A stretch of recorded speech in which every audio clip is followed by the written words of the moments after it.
নমস্কার বন্ধু, মাই পাকশালাতে আপনাদের সবাইকে স্বাগতম। আজ বাঁধাকপির একটি ভর্তা তৈরি করব, যা আপনাদের সঙ্গে শেয়ার করব। আমরা তো অনেক ভর্তাই খেয়ে থাকি। এবার দেখুন বাঁধাকপির ভর্তাটা খেয়ে দেখুন, আশা করি ভালো লাগবে। বাঁধাকপিগুলি আমি কুচি করে কেটে তারপর এইভাবে একটা কড়াইতে লবণ আর জল দিয়ে একটু সিদ্ধ করে নিলাম। এদিকে ফ্রাই প্যান বসিয়ে তারপরে এখানে শুকনো লঙ্কা দেবো 3টে, তারপর হালকা করে ভাজা হলে তারপর দেব কাঁচা লঙ্কা। কাঁচা লঙ্কা আমি এখানে 5 থেকে 6টির মতো দিয়েছি। তারপর রসুন দেব 8-9 কোয়া রসুন দিয়ে সবগুলিকে ভালো করে ভেজে নেব। এখানে আপনারা যেরকম ঝালটা বেশি পছন্দ করেন সেই অনুযায়ী ঝাল লঙ্কাটা বেশি দেবেন।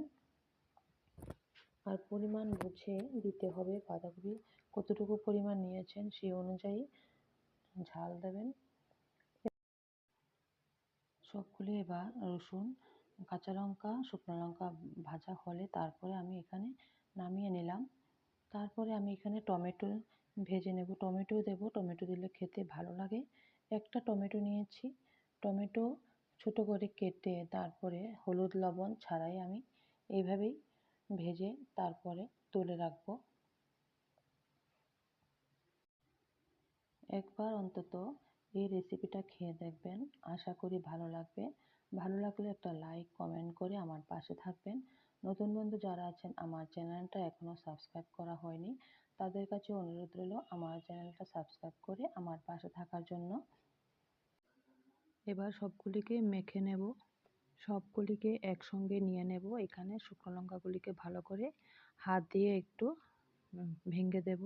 কাঁচা লঙ্কা, রসুন, তারপরে কাঁচা পেঁয়াজও নিয়েছি, বাঁধাকপি, টমেটো সবগুলিকে ভালো করে একটু লবণ দিয়েছি, দিয়ে ভালো করে হাতের সাহায্যে মেখে নিলাম।